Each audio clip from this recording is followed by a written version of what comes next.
අයිබෝවන් අපි අද ඉගෙන ගනිමු වර්ඩ් වලින් ටේබල් එකක් හදාගන්නේ කොහොමද කියලා. අපි යමු මෙනු එකට ඉන්සර්ට් කියන මෙනු එකට ගිහිල්ලා මේකේ තියෙනවා ටේබල් කියලා අයිකන් එකක්. ඒ ටේබල් අයිකන් එක ක්ලික් කරලා මේකෙදි කොලම්ස් සහ රෝස් ගන්න ඕනේ. කොලම්ස් කියන්නේ තීරු, රෝස් කියන්නේ පේලි. අපට අවශ්‍ය විදිහට කොලම්ස් සහ රෝස් ගණන ලබා ගන්න ඕනේ. අපට අවශ්‍ය මේ විදිහට මේ පැත්තට තෝරලා කොලම්ස්, මේ පැත්තට තෝරලා රෝස් අපි ක්ලික් කරනවා. එතන මේ විදිහට ටේබල් එකේ එනවා.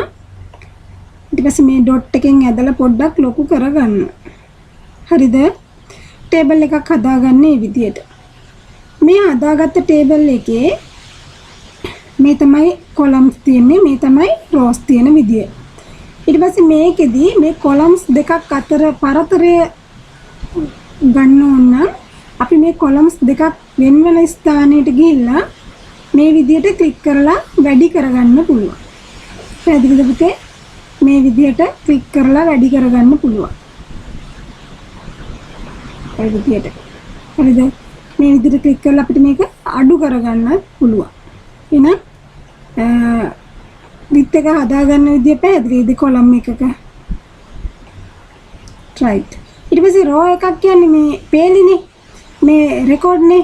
මේ රෝ එකක height එකක් තියෙනවා. height එක වැඩි කරගන්න ඕන නම් අපිට පුළුවන් රෝස් දෙකක් වෙන වෙන තැන ක්ලික් කරලා drag කරන්න පුළුවන් පල්ලෙහාට. හරිද? මේ මම රෝස් දෙකක් වෙන වෙන ස්ථානේ ක්ලික් කරලා drag කරනවා. ලොකු කුඩා කරගන්න පුළුවන්. පැහැදිලිද ඔයාලට? ඒ විදිහට මේ වගේ සයිසස් හදාගන්න පුළුවන්. ඊට පස්සේ අපි මේකට දත්ත ඇතුල් කරන්න යමු. මේ ටේබල් එක මෙහෙම ගත්තාම කර්සර් එක තියලා මේවට කියනවා සෙල්ස් කියලා. ඒ කියන්නේ මේ පොඩි කොටුවට කියනවා සෙල්ස් කියලා. ඒ කියන්නේ කොලම් එකයි රෝ එකයි මුණ ගැහෙන ස්ථානයේ තමයි සෙල් එකක් නිර්මාණය වෙන්නේ. පැහැදිලිද? ඒ සෙල් වලට ගිහිල්ලා අපිට දත දාන්න පුළුවන්. හරි. අපි මේ සෙල් එකේ දත දාගෙන යමුද?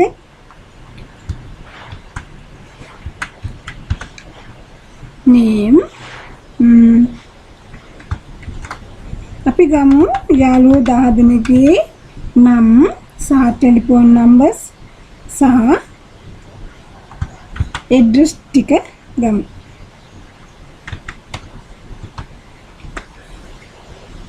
name, address, telephone numbers. මේක අරගෙන අපි මේ වගේ sizes ටික වෙනස් කරගමු. size ටිකක් ලොකු කරලා දාමු.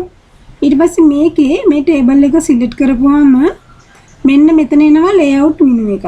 හැබැයි මේක සිලෙක්ට් කරලා නැත්නම් layout menu එකක් එන්නේ නැහැ. මේක සිලෙක්ට් කරලා නම් මේ තියෙන පොඩි කොටුවක් එකකින් සිලෙක්ට් කරන්න ඕනේ. එතකොට layout කියලා menu එකක් එනවා. ඒකෙදි අපිට පුළුවන් මෙන්න මෙතනදී තියෙනවා මේකේ alignments ටික. type වෙන්න ඕනේ alignments ටික. උඩමද උඩ මැදද දකුණු පැත්තේ කෙළවරේද උඩම ඒ විදිහට Tamanට අවශ්‍ය විදිහට දාගන්න පුළුවන්.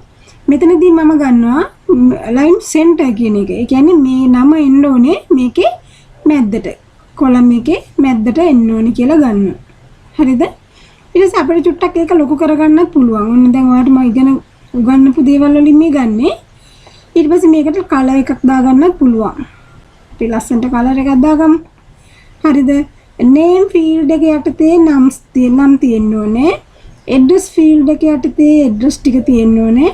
telephone numbers field එක යටතේ telephone numbers තියෙන්න ඕනේ. හරිද? ඊට පස්සේ දැන් අපිට ඕන දත්ත දාගෙන යන්න පුළුවන් මේකට. දැන් අපි හිතමු මෙතන මේ අරන් තියෙන ටේබල් එක අරන් තියෙන කොලම් එක අපිට වැඩි. අපිට මේක අයින් කරන්න ඕනේ. හරිද? මෙතනින් කොලම්ස් තියෙන්න ඕනේ, තව රෝස් තියෙන්න ඕනේ 1 2 3 4 5 කියලා හිතමු. එතන 5ක් තියෙනකොට අනිත් දෙක වැඩි. නේ? ඔයාලට දත්ත දානකොට පැහැදිලි වෙයි. එතකොට ඔය ගානට හදාගෙන හරි අපි හදන්න යමු.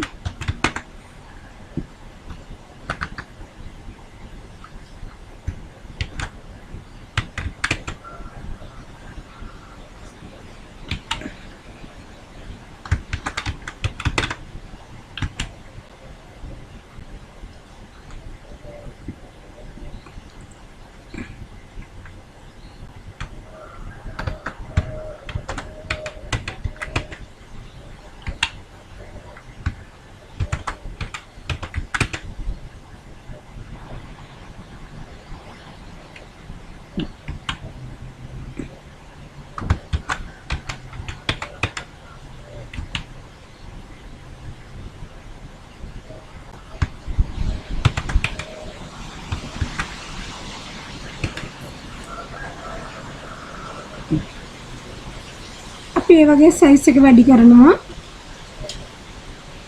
24ක් වගේ දාමු. හරි. layout ගිහලා ඊට පස්සේ ඒ වගේ මෙතනින් ටේබල් එකම සිලෙක්ට් කරලා layout ගිහලා මෙන්න මේ center කියන එක ගන්න. එතකොට මේක මැද්දට වගේ එනවා දත්ත අපි දානකොට. හරිද? මෙතන එන්න ඕනේ සුනිල් කියලා නේද? සුනිල් කියලා. ඔන්න නම් තියෙනවා. නම් තියෙනවා 6ක් තියෙනවා. ඊට පස්සේ අපි address ටිකක් දාගෙන යනවා. ඊට පස්සේ ටෙලිෆෝන් නම්බර්ස් ටිකක් දාගන්න. හරිද? මෙන්න මේ විදිහට තමයි නම් ටික, address ටික, ටෙලිෆෝන් නම්බර්ස් ටික දාන්නේ. මේ ටේබල් එක හදලා ඉවරනම දැන් අපි බලන්න ඕනේ මේකට අලුතින් කොලම් එකක් ඇඩ් කරගන්නේ කොහොමද? අලුතින් රෝ එකක් ඇඩ් කරගන්නේ කොහොමද කියලා. ඊට පස්සේ අපි ඒ ටිකත් ඉගෙනගෙන යමුකෝ. insert දැන් මේ ටේබල් එක සිලෙක්ට් කරලා layout menu එකට ගියා. පැහැදිලිද? layout menu එකට ගිහිල්ලා මෙන්න මෙතන තියෙනවා පුතේ insert above insert below කියලා columns සහ rows add කරන්න icons. මේ පැත්තේ තියෙනවා මොකද්ද? insert below insert above කියලා. ඒකෙන් සිද්ධ වෙන්නේ මොකද්ද? දැන් මේ සුනිල් කියලා කියන පුද්ගලයා ගාවට නමක් දාන්න තිබ්බා කියලා හිතමු අපි.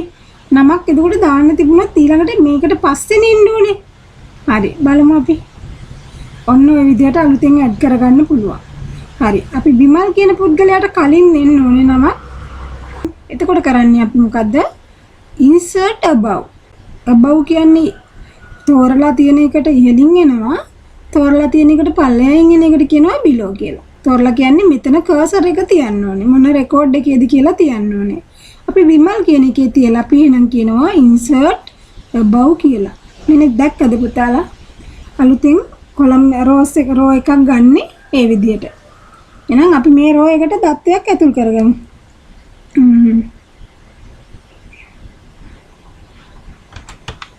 අපි දත්තයක් ඇතුල් කරගමු.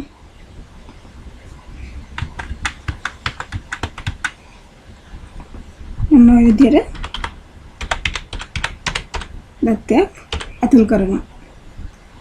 හරිද? ඊට පස්සේ මේ පැත්ත ඉතුරු කරමු මෙතන. මෙතනින් කොහොමද අලුතින් කොලම් එකක් ගන්න කියලා බලමු. කොලම් එකක් ගන්නකොට අදාළ කොලම් එකේ තියලා කර්සර් එක තියලා ගන්න ඕනේ. මේ කොලම් එකට එහා පැත්තෙන් ඕනනම් අපි මෙතනින් ගන්නවා. මෙතන තියෙනවා insert right එකයි insert left එකයි. කොලම් එකක් ආවා. insert right එකයි insert left එකයි තියෙනවා. මම insert right එක ක්ලික් කරේ. ඒ කියන්නේ මේකට දකුණු පැත්තෙන් කොලම් එකක් අලුතෙන් එනවා. තව කොලම් එකක් ඕන නම් අපි left එකෙන් ගමු. අන්න මෙතන තුනක් අවිලා තියෙනවා එතකොට. පැහැදිලිද? අපි ටික මකලා බලමු චුට්ටක්. right එකක් අලුතෙන් ඇවිල්ලා තියෙනවා කියලා හිතාගමු.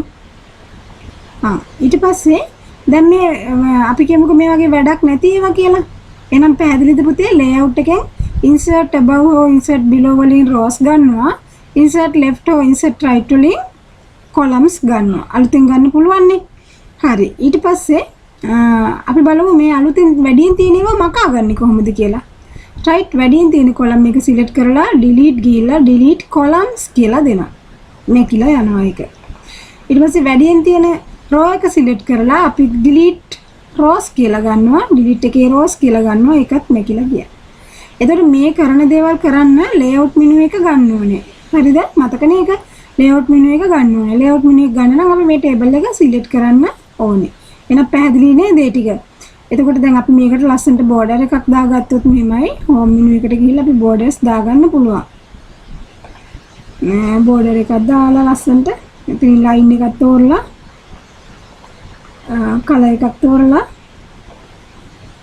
border එකක් තෝරලා okay කරගන්න. මොනවගේ දැන් මේකට shading එකකුත් ඕනනම් දාන්න පුළුවන් තව. ඊළඟ කොටස් ටික අපි ඊළඟ පාඩම් වලදී ඉගෙන ගනිමු. මගේ channel එක subscribe කරන්න. ඉගෙනගත්ත පාඩම් වල මොනවා හරි ගැටලුවක් තියෙනවා නම් පහලින් කමෙන්ට් එකක් දාන්න, like කරන්න, තව කෙනෙකුටත් මේ වීඩියෝ නරඹන්න share කරන්න. ඕගොල්ලන්ට ආයුබෝවන්.